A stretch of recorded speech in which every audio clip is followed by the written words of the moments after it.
Hi, my name is Chen, a graduate student in the CEDAR group at UC Berkeley and the Lawrence Berkeley National Lab. In this presentation, A03-0546, I will talk about the kinetic pathways in lithium titanate and how these pathways allow lithium titanate to be a fast-charging electrode. Fast-charging batteries generally involve solid solution systems with low migration barriers. Specifically, when an electrode is solid solution during lithium intercalation, the lithium can be added continuously into the system. In this case, the only barrier to lithium migration is the actual lithium migration barrier. On the other hand, when the electrode needs to undergo a two-phase reaction, because one phase needs to nucleate in the other phase, there is an additional nucleation barrier to charge and discharge. In contrast to this idea of what is necessary for a fast-charging electrode, lithium titanate, or LTO, is a fast-charging electrode that undergoes a two-phase reaction. LTO's two-phase reaction can be readily seen through the large voltage plateau at around 1.6 volts. Despite this two-phase reaction, LTO displays a reasonable capacity of above 100 mAh per gram at rates as high as 10 C. Additionally, both the fully delithiated phase, lithium-4 titanium-5012, and the fully lithiated phase, lithium-7 titanium-5012, have low lithium mobility with calculated migration barriers of around 500 MeV in the lithium-4 phase and 200 to 500 MeV in the lithium-7 phase, depending on the local environment of the lithium. Because of these two features, it seems unintuitive that LTO should be able to fast charge, as the classic core shell model of lithiation would not give good high rate performance. An understanding of what allows LTO to fast charge may help in finding other electrodes that fast charge using a similar mechanism. However, due to the number of possible configurations LTO can take during charge, as well as the non-equilibrium nature of the ionic transport, the kinetic pathways and underlying mechanisms enabling fast charging in LTO remain unresolved. To investigate how LTO lithiates and delithiates, we investigate the thermodynamics of a large number of lithium vacancy orderings using density functional theory. There is additional disorder of lithium and titanium in a 1:5 ratio on the 16D sites of the spinel. And we take the lowest energy lithium titanium ordering, which shouldn't change during charge or discharge. In the fully delithiated state, the lithium-4 phase, all lithium occupy the 8A tetrahedral sites, which are shown in purple, while the fully lithiated state, lithium-7, has all of the lithium occupying the 16C octahedral sites, which is shown in green here relative to the lithium-4 structure. And in between these two states, lithium can occupy either the 8A or 16C sites in any ratio. The resulting formation energy plot from the DFT calculations is shown on the right, which we will discuss in more detail shortly. In the formation energy plot, it's firstly apparent that the low energy structures, here A and B, actually appear quite phase separated. For example, in the stable lithium-5 structure labeled A, the octahedral lithium segregate together into a single layer, and the same is true of the tetrahedral lithium in the lithium-6 structure labeled B. The phase separation between the lithium-4 and lithium-7 layers results in phase-sharing lithium in adjacent tetrahedral and octahedral sites, circled in dashed black here and here. At slightly higher formation energies, the phase boundary appears to increase in thickness, by which I mean the layers start to overlap more. For example, in configuration C, which is a lithium-5 configuration, the octahedral layer slightly extends such that not all 16C sites in this area are occupied, but there are more adjacent layers with 16C sites. As a result, there is some phase sharing lithium within the layer rather than between layers. A similar phenomenon can be seen in the higher energy lithium-6 structure labeled D, where the tetrahedral layer extends further into the lithium-7 phase, creating in-layer phase-sharing lithium. Finally, at much higher energies, the structures begin to appear more solid solution-like, by which I mean the 8A and 16C sites fully mix, as in structures E and F. Some structures in the lithium-6 composition can appear rock salt-like, and can kind of think of them as a structure in which lithium has been topotactically removed from the lithium-7 phase, so that there is no 8A occupancy.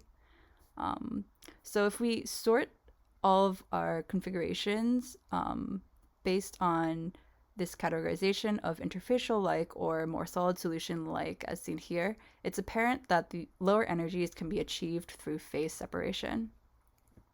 And the reason for this is the low interfacial energy between the lithium-4 and lithium-7 phases. A useful comparison can be drawn between LTO and lithium iron phosphate, or LFP, which is another fast-charging electrode. In LFP, there exists a relatively low-energy metastable solid solution curve, which is, I've drawn here, an approximation of here as the green curve.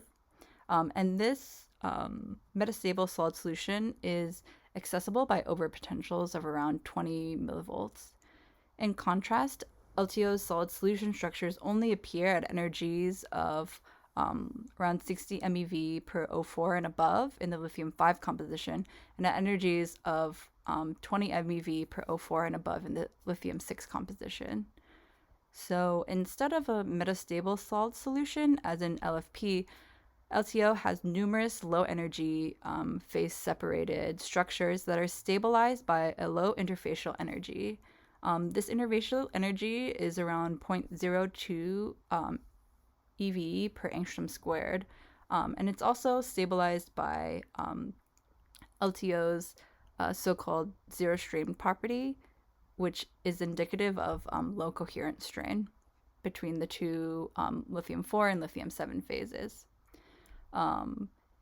Based on the interfacial energy of LFP of 0.06 EV per angstrom squared, if we consider only the difference in interfacial energy, the critical nucleation barrier in LTO is 27 times lower than that in LFP. Thus, instead of a system that is metastably solid solution, we have a system that is indeed two-phase in the strict sense of the phrase, but with an abundance of interface due to the low interfacial energy and low coherent strain of the system. So as a quick summary, from investigating the thermodynamics of the lithium vacancy ordering, we observed the following.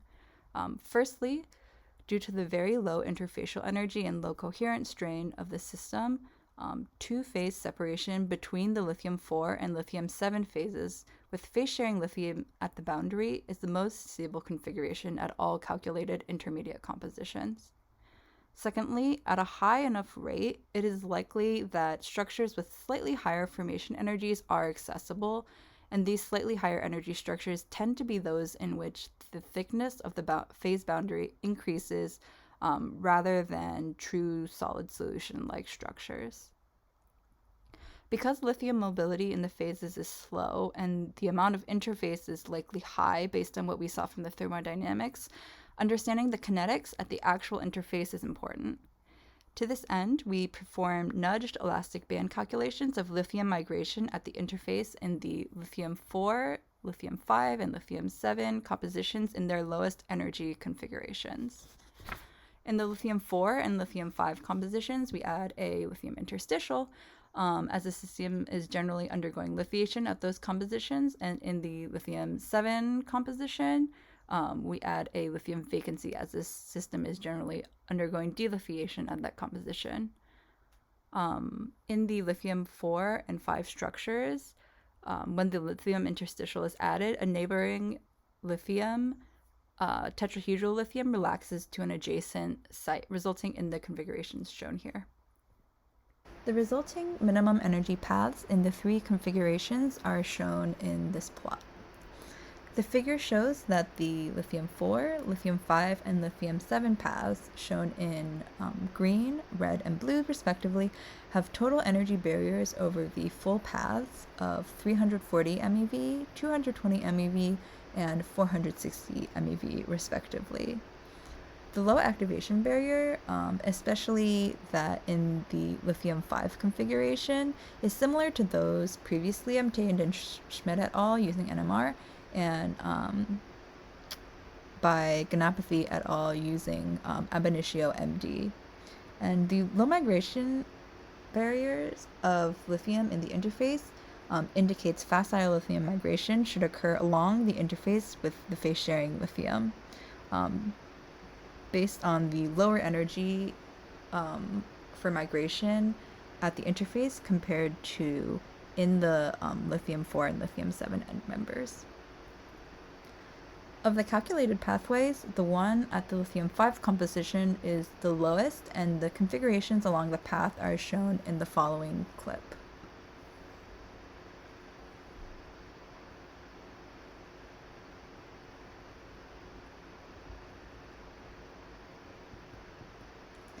The configurations along the path are shown again here, with phase-sharing lithium circled in dashed red, and the triangular faces between the tetrahedral 8A and octahedral 16C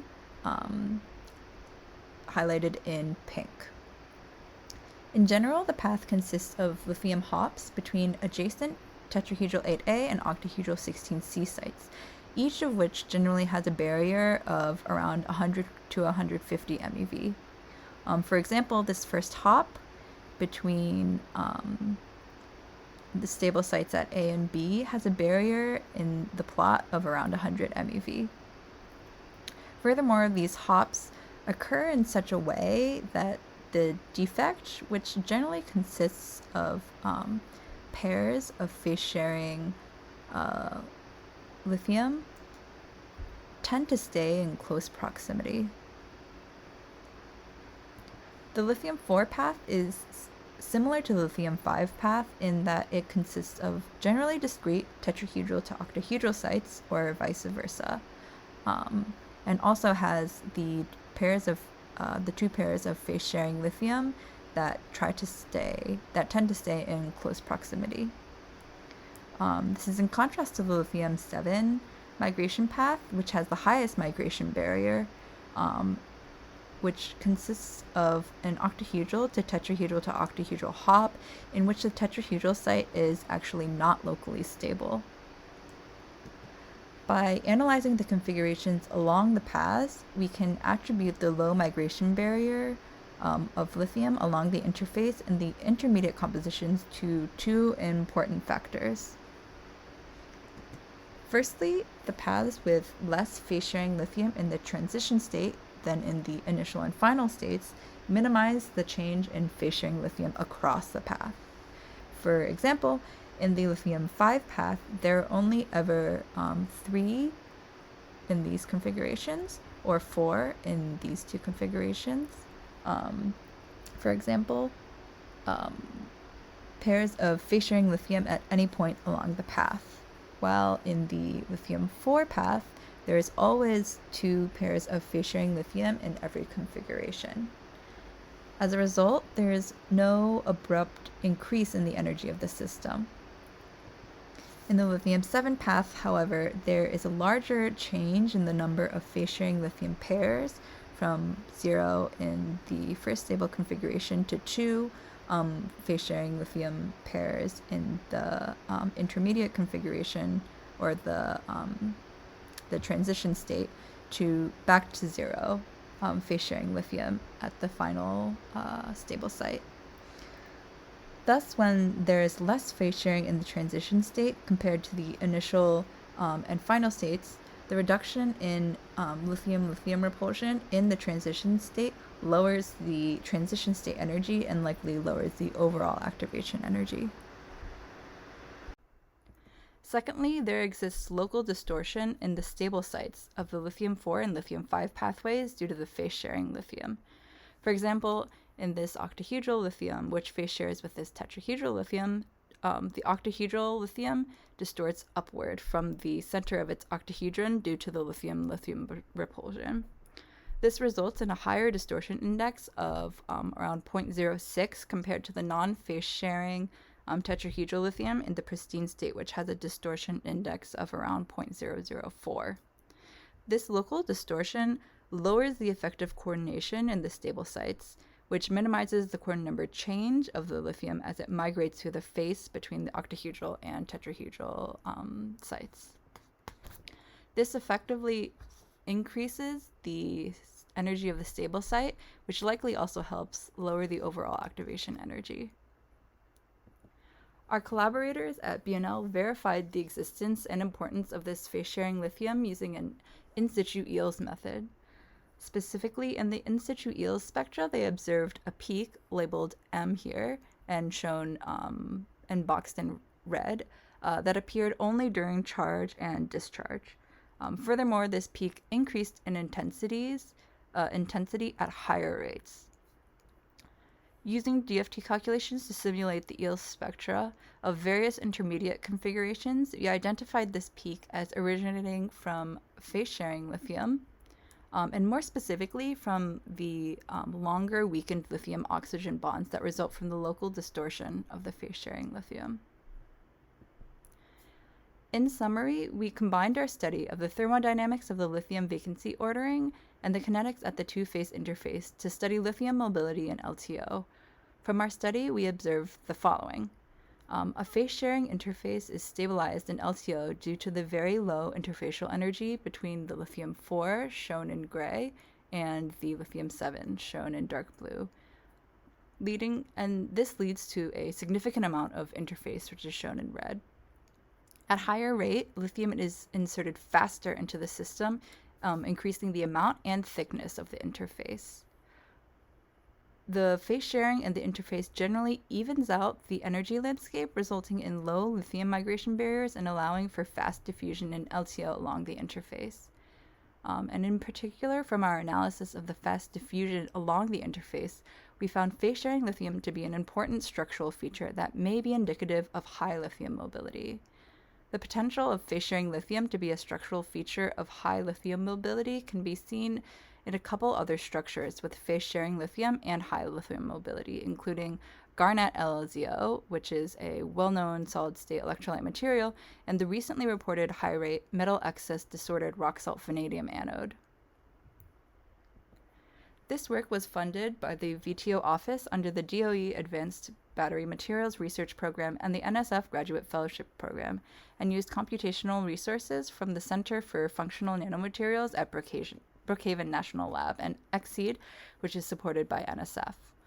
I would also like to thank the following people for their help in this work, including Professor Gerben Cedar, Dr. Feng Wang at BNL, Professor Wei Zhang, who was at BNL and is now at Nankai University, and Professor Donghua So, who worked with us while he was at UC Berkeley and is now at the Ulsan National Institute of Science and Technology.